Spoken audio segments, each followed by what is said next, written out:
বাংলাদেশ তার অবস্থানে অনড় আছে। কি হবে শেষ পর্যন্ত? বাংলাদেশ যদি না খেলে পয়েন্ট কাটা যাবে, অথবা বাংলাদেশ দলকে বহিষ্কার করতে পারে। এখন বাংলাদেশের বিষয়টা দাঁড়াচ্ছে যে একটা মানমর্যাদার বিষয়। দর্শক, এইমাত্র খবর দেখছি যে বিশ্বকাপের সূচি চূড়ান্ত হওয়ায় আইসিসি বিসিবিকে অনুরোধ করছে যাতে ভারতে তারা খেলতে রাজি হয়। আর বিসিবির অবস্থান একেবারে চূড়ান্ত যে তারা বিশ্বকাপ খেলবে, কিন্তু ভারতের মাটিতে নয়। কারণ নিরাপত্তা ইস্যুতে যে বক্তব্য দিয়েছে বা অবস্থান নিয়েছে ভারত, তাতে বিশ্বকাপেও সেই একই নিরাপত্তা পরিস্থিতি বিরাজমান থাকবে। সুতরাং সেখানে বাংলাদেশ দল স্বাচ্ছন্দ্যে খেলতে পারবে না। বাংলাদেশের সমর্থকরা সেখানে স্বাচ্ছন্দ্যে ঘোরাফেরা করতে পারবে না। বাংলাদেশ দলের সাথে যেই ম্যানেজার সহ কোচ, চিকিৎসক দল, অন্যান্য যারা যায়, তারাও স্বাচ্ছন্দ্য বোধ করবে না। যদিও তারা চেন্নাই সহ আর একটা জায়গায় ব্যবস্থা করেছে সেই ভেন্যুর কথা, নতুন ভেন্যুর কথা, কিন্তু বিষয়টা একই, যে ভারতের মাটিতেই তো বটে। ভারতের এমন কোনো জায়গা আছে কিনা যেখানে পূর্ণ নিরাপত্তার দেওয়ার মতন একটা অবস্থায় আছে? তা তো নেই। তো সুতরাং বাংলাদেশ তার অবস্থানে অনড় আছে।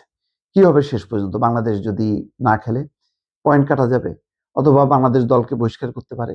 এখন বাংলাদেশের বিষয়টা দাঁড়াচ্ছে যে একটা মানমর্যাদার বিষয়, যে এই অবস্থা মেনে নিয়ে যদি বাংলাদেশ ভারতে খেলতে যায়, একটা অসম্মানজনক পরিস্থিতি তৈরি হবে।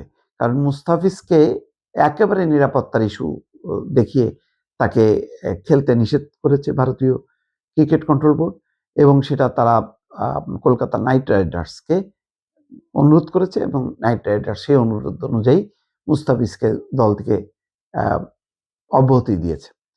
তো মুস্তাফিজের এই ঘটনায় বাংলাদেশের মানুষের মধ্যে, ক্রিকেট বোদ্ধাদের মধ্যে সব স্তরে একটা প্রতিক্রিয়া তৈরি হয়েছে, এবং সাথে সাথেই তারা বলেছে যদি মুস্তাফিজ আইপিএলে খেলতে না পারে, তাহলে বাংলাদেশ দল ওয়ার্ল্ড কাপে খেলবে কি করে। সেই কারণে তারা আইসিসিতে অনুরোধ করেছিল যাতে ভেন্যুটা কলম্বোতে সরিয়ে নেওয়া হয়। কারণ এবারের বিশ্বকাপ শ্রীলঙ্কা এবং ভারত এই দুই ভেন্যুতেই খেলা হবে। কিন্তু আইসিসির প্রথমে বিষয়টি এগ্রি করেনি, দ্বিতীয় দফা আবার চিঠি দিয়েছে বিসিবি। তারপর আইসিসি ভারতীয় ক্রিকেট বোর্ডের সাথে কথা বলে তারা ওই অবস্থানেই আছে যে না, বাংলাদেশকে ভারতেই খেলতে হবে। এবং আইসিসির চেয়ারম্যান একজন ভারতীয়, ক্রিকেট বোর্ড, ভারতীয় ক্রিকেট বোর্ড, বলা বাহুল্য যে এক ধরনের নৈকট্য তাদের আছে, এবং এমনিতেই অভিযোগ আছে আইসিসিটা পরিচালনা করে আসলে ভারতীয় ক্রিকেট বোর্ড বা ভারত সরকার। আইসিসি কখনোই কোনো অবস্থানেই, মানে ভারতীয় ক্রিকেট দল বা ভারতীয় ক্রিকেট বোর্ড যত অন্যায় করুক না কেন, শেষ পর্যন্ত তাদের পক্ষেই অবস্থান নেয়।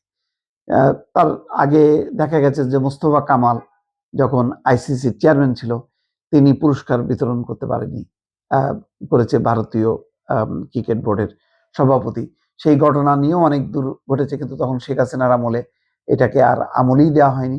বাংলাদেশ তখন মর্যাদা থাকলো কি থাকলো না সেটা আমলে নেয়নি, এবং বিষয়টা চাপা পড়েছে। পেহেলগাম ইস্যুতে ভারতীয় দল পাকিস্তানের খেলোয়াড়দের সাথে করমর্দন করেনি, এই ঘটনাতেও আইসিসি নীরব ছিল। এবং এখনকার এই অবস্থানে এত বড় একটা ঘটনার পরেও আইসিসি শেষ পর্যন্ত বাংলাদেশের যুক্তিকে মেনে না নিয়ে, বরং সূচি যেহেতু চূড়ান্ত হয়ে গেছে, বাংলাদেশকে অনুরোধ করছে খেলতে। তো বিষয়টা মানে শেষ পর্যন্ত যেভাবে গড়াচ্ছে সেটার স্বস্তিদায়ক কোনো বিষয়ে রূপান্তরিত হচ্ছে না, যেটা অত্যন্ত দুর্ভাগ্যজনক। আইসিসি, ভারতীয় ক্রিকেট বোর্ড এক হয়ে তারা এখন বাংলাদেশের উপর চাপিয়ে দিচ্ছে তাদের সিদ্ধান্ত, এটা খুবই দুঃখজনক। দর্শক।